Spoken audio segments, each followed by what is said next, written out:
Well, we know camp safety is top of mind across the state as we get closer to sending kiddos off for the summer. Many parents are trying to figure out what to look for and what to ask a camp in the wake of Camp Mystic's tragedy. 25 campers and 2 counselors lost their lives in that tragedy over the July 4th weekend last year, and the state has implemented many changes since then. The American Camp Association is also highlighting safe camp standards. So what do you need to do? Joining us this morning with some advice is the chair of the American Camp Association Southeastern Local Council of Leaders, Kat Shreve. Kat, thank you so much for joining us this morning. Hi, Morgan. Good morning. Good morning. I liked in the lead in where I was labeled an expert, and I think I am in a couple of different ways. And then I've spent my career in this, and I'm also a parent. So let me see what I can share and help people make a great decision about their choices this summer. Well, we're excited to have you. You're absolutely an expert to us, so we want to get right into it. What is your number one tip if parents are looking for a camp, maybe they've booked a camp and they just want to see how safe it is? Right. I think it needs to be a good fit. You know, did parents choose a co-ed camp, a sleepaway camp, a day camp, 4-H camp, Girl Scouts, YMCA? But, you know, how are the staff going to work with their child? So I think making that fit, and then it works for everybody, right? Like what parents want and what the camper needs. Now, you have divided safety into different buckets and you know, parents checking into who's watching their kids, what they should ask. What are those safety buckets and how do parents maximize those buckets to make the best choice? Right. So I recommend you choose a camp that's accredited by the American Camp Association. And I know that state regulations and laws help support that. But lean in and say, when the camp says, hey, we're accredited, but how and how did that happen? So how did you select your staff? Interview? Did you do a background check?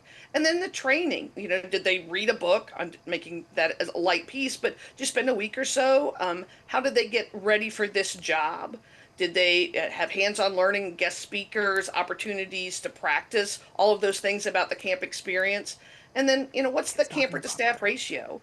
And if my camper needs a little bit more support, is that ratio lower for my family? We know that physical safety is important, but so is emotional safety. And with everything that we've seen, you know, it can be really normal for kids to feel nervous or, you know, apprehensive going into this situation. How do you make sure your kids are emotionally okay when they're going to be away from you? I think it's preparing them, right? You've made a partnership with this camp, talking about the camp experience, getting them ready for that. The PR pieces, the website, all the conversations that parents and families have had with the camp. You know, was it nurturing? Did it make sense? Did it feel good? Or there are opportunities to say, like, you know, if there's a conflict in with my camper or campers, how is that handled?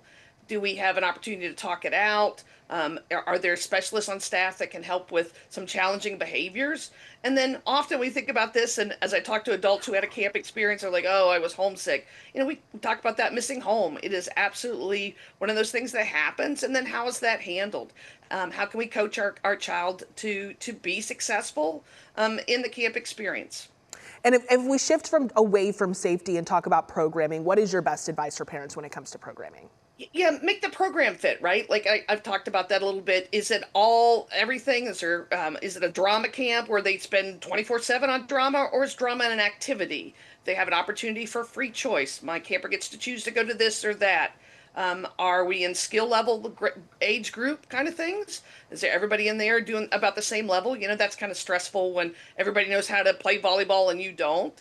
And same thing about, you know, is it horseback riding, swimming, or all those kind of things, and an opportunity for us to try and stretch what we do.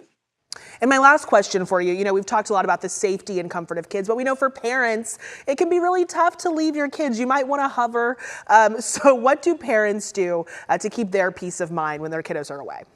Right. I think it's the prep up going up to camp. You know, maybe kids are going to a day camp, a practice by going to school. But if they're going to a sleepaway camp, let's talk about that. Have we had opportunities to practice? Have we gone to another friend's house and been able to spend the night? Have we gone to an aunt's house and spent the night? Did we help pack for camp? Do we understand, hey, here's your sleeping bag? I don't know any kid in the world that knows how to put on a fitted sheet. I don't know that I know to do that as an adult, but like, what does that look like? And then parents, what is your expectation? Did you talk to the camp about communication? A lot of camps have limited screen, which is great. That allows our kids to develop grit and be better at what they're doing. But is there newsletters? Are there opportunities to send mail? Is there email? You know, I learned this again. I would let it out of the bag that I was a parent, but it certainly was when I picked up my son that first summer for camp. Yeah, we have to go by the office and talk to Mr. Sean and Mr. Dan. They're mad at about all the packages you sent. You can't do that next year. Well, I didn't read the parent handbook, so shame on me. So, you know, how do parents have that? And then talking about that, you know, when we say goodbye, I'm going to get back in the car. You know, are you going to give me a hug or a kiss in public? You know, all those things that make kids so stressed. You know what? I can barely put on a fitted sheet either, and definitely can't fold one. So we definitely understand. You are absolutely an expert. Thank you for sharing your expertise with us. Thank you for joining us this morning. And tomorrow Thanks. on Plus, y'all, Camp Week continues with ways to save on camp and summer activities. We speak with a mom who's mastered saving money while making sure her kids are having fun. We'll be right back.